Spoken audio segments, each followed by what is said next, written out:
The Awaking Beauty. Hello, this is Elizabeth, and this is the first part of a story that brings a very old fairy tale up to date. It's set in the modern world, well, mostly. And if you want to find out what I mean, then listen on. Sally was just longing for her parents to leave. It had been very kind of them to drive her up to her new college, but now she had been smothered and mothered quite enough. After 18 years, she had received all the advice she needed about her hot water bottle, her vitamin pills, and her beauty sleep. "And just one word before we go," said Mum, as she held both her daughter's hands tightly. "Don't ever turn down an invitation to a party. You never know who you might meet, especially in a place like this." When her parents stepped out through the door of the porter's lodge and back into the real world of light, noise, and pollution, Sally turned around and looked at the honey-coloured stone of Westerly College. For almost 800 years, students had walked around the quadrangle, past the dining hall, the chapel, and the doors that opened onto creaky staircases. Very little had changed down the centuries. The only discernible evidence of the modern world was the faintest rumbling of traffic from the street beyond the college walls. "It's just like a fairy tale," thought Sally to herself. "Like a castle in an enchanted wood that has been asleep for centuries." She went back to her room and lay on her narrow, lumpy bed. Suddenly she felt restless. Was her new life to consist of these 4 oak-panelled walls? The spirits of all the students who had lived in this room down the centuries were not much company. For a moment or two, she even missed her parents. She resolved not to be lonely. She got up, went out of her room, and tapped on her neighbour's door. "This is the knock of destiny," she said to herself.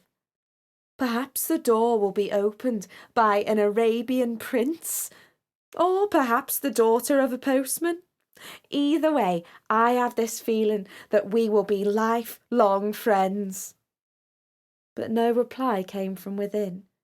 Whoever he or she might be was out, no doubt hobnobbing with brilliant and fascinating friends.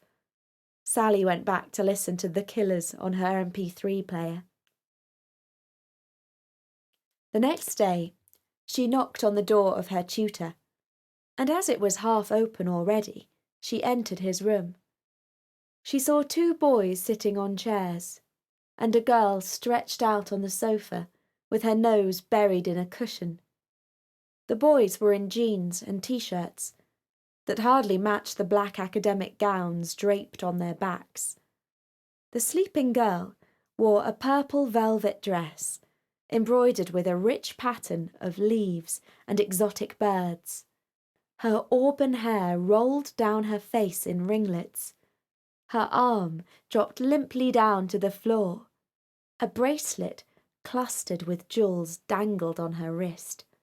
Her expression was of serene innocence. One of the boys smiled at Sally and put his finger over his lips to say, "Shh." 2 more students arrived before their dome-headed, woolly-jumpered tutor appeared out of what looked like a cupboard, but was probably a door to a side room. His name was P.J. Partridge, and he knew more about an Alexandrian writer called Achilles Tatius than anyone who had ever lived, unless you count Achilles Tatius's own mother.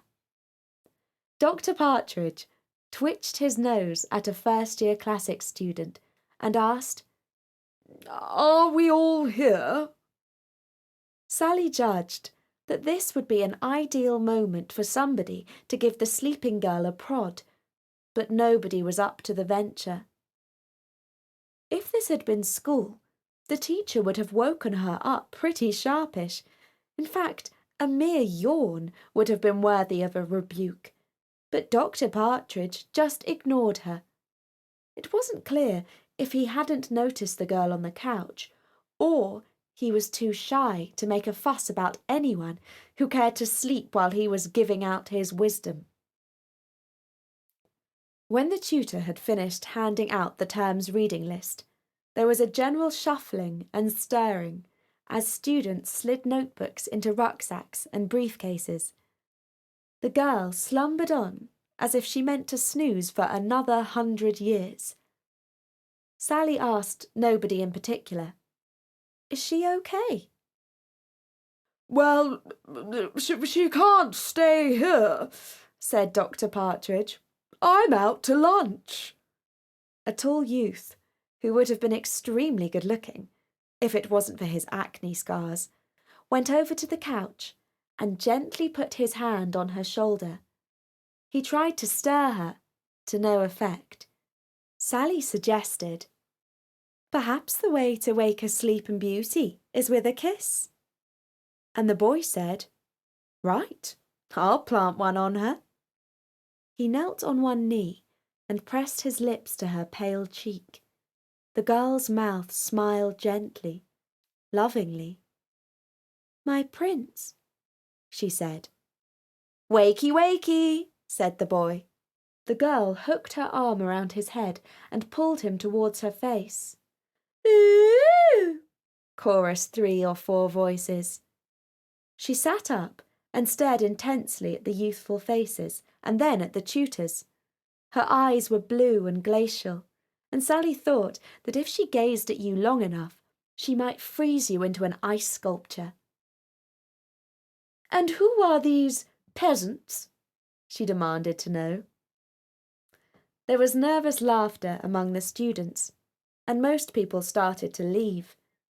Only Sally, the sleeping beauty, and the boy who had kissed her lingered on. Dr. Partridge started to usher them too out of the door. The face of the recently awoken girl wore a dark, but none the less beautiful, frown. "I'm Basil," said the kisser, as they stood on the dimly lit landing. "Prince Basil?" asked the girl. He shook his head. "Sir Basil?" "Nope, just Basil." "Oh." They went downstairs and out into the daylight of the quadrangle. The girl's blue eyes searched up and down the walls and ran along the battlements as if she was looking for some detail or hidden clue. "Is it a monastery?" she asked. "No, it's a college," said Basil, bemused.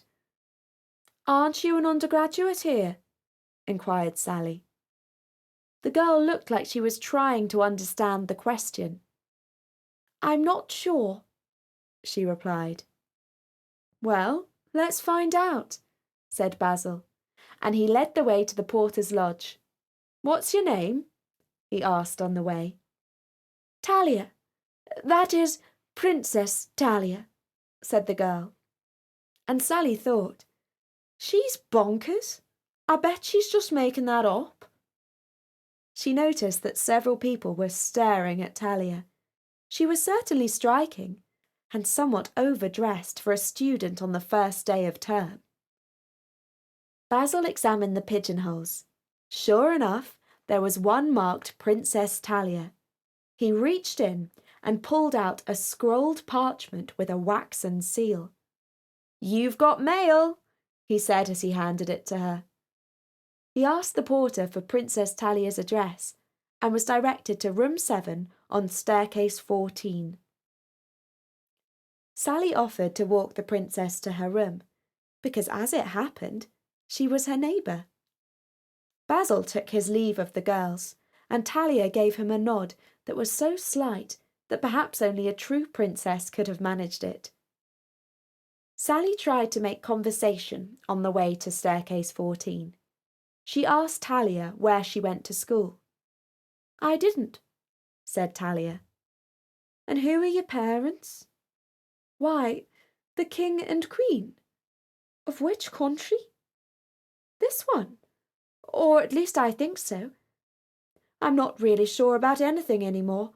Sally, do you mind if I ask you a personal question? Sally blushed. Go ahead, she said, with some trepidation. Don't you feel a little bit odd here? I mean, it's pretty unusual for a girl to be a student. At least, I always understood it was something boys did. Sally laughed. No, I think it's perfectly normal. I mean, maybe in our grandparents' time it was a little more unusual, but now, why, girls are smarter than boys, aren't they? Well, yes, said Talia. I agree with you about that, of course. She opened the door to her room with the key that the porter had given her.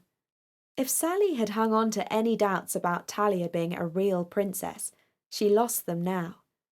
Her room was 5 or 6 times the size of her own. It was filled with the rich scent of roses. A 4-poster bed was strewn with rich coverlets and silken cushions. One wall almost looked as if it was a window onto a garden, but in fact it was draped with a tapestry depicting trees and birds. The actual window was a large bow one, with a seat looking onto the quad. The floor was covered with a flowery carpet. Sally wandered in after Talia. Can you play that? She asked, as Talia ran her fingertip over the ornate frame of a harp. Of course, said Talia. I have the gift of music. She sat on the stool, and her fingers began to playfully pluck a tune. The music seemed to chase the frown off her face, and she looked like she might be capable of being quite pleasant. Sally picked up a jewelled ornament from the table. May I? She asked, and Princess Talia answered, still playing, that she had no idea what it was. Why, it's your mobile phone, exclaimed Sally. It was the most ornate one she had ever seen. Talia did not seem to register the comment. She was lost in the music. Sally quietly left the room and lay on her bed next door, listening to the delightful notes as they rang from the fingers of her most peculiar neighbour. Well, she thought, I've met a princess. Not bad for the first day of term. I wonder if we shall be friends. And although they came from completely different worlds, and the princess, no doubt, belonged to a glamorous set, Sally felt certain that it was no mere chance, but fate that had brought them together. And that was the first story about the Awaking Beauty. If you want to find out what happened to Talia next, then keep listening.